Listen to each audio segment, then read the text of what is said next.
زانی عورت کی توبہ کا طریقہ. اگر ایک شادی شدہ عورت سے کئی بار زنا سرزد ہو اور مختلف مردوں کے ساتھ اب وہ توبہ کرنا چاہتی ہے اور اسے بہت شدید ندامت ہے، تو اب وہ کیا کرے؟ کیا اس سے نکاح ختم ہوگا اور اس کی توبہ کے لیے کیا شرط ہوگی؟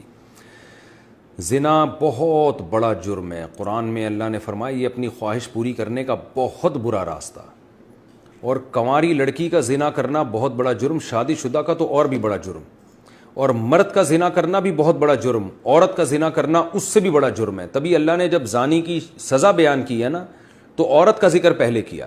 قرآن ہر چیز میں مرد کو پہلے ذکر کرتا ہے، عورت کا بعد میں. چور کا ہاتھ کاٹنے کی باری آئی تو اللہ نے فرمایا چور مرد کا بھی ہاتھ کاٹو اور چور عورت کا بھی ہاتھ کاٹو. یہاں مرد کا ذکر پہلے، عورت کا بعد میں. لیکن زنا کی جہاں بات آئی، اللہ نے فرمایا زانیۃ والزانی فجلدوا کل واحد منہما مئۃ جلدہ. زنا کرنے والی عورت کو بھی 100 کوڑے مارو اور مرد کو بھی. تو یہاں عورت کا ذکر پہلے اس لیے کیا کہ عورت میں زنا کی رغبت کم ہوتی ہے اور اس میں حیا بھی ہوتی ہے، اس کے باوجود اس کا زنا کرنا یہ بہت بڑا جرم ہے. مرد کا بھی زنا کرنا بہت بڑا جرم ہے. سزا اللہ نے دونوں کی ایک رکھی ہے، لیکن حقیقت میں یہ فرق ہے ان میں، یعنی عملی طور پر دونوں کی جرم میں فرق ہے. اب سزا اللہ نے ایک کیوں رکھی ہے؟ اللہ کی حکمتیں اللہ بہتر جانتا ہے.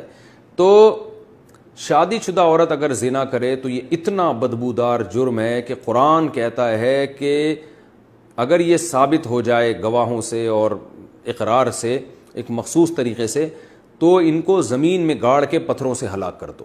تو اس لیے بھائی اگر کسی عورت سے بھی یہ جرم ہوا ہے یا مرد سے، تو یہ بہت بڑا جرم ہے، ہلکا نہیں ہے. اب اسلامی حکومت نہیں ہے، لہذا اللہ نے پردہ ڈالا ہوا ہے اگر جرم کے اوپر، تو اب سزا تو جاری نہیں ہوگی رجم والی، اور وہ اپنے اوپر خود سے جا کے جاری کروانا بھی کوئی شریعت میں اچھا کام نہیں ہے. اب یہ ہے کہ چھپ کے گڑ گڑا کے اللہ سے بہت زیادہ توبہ کرے.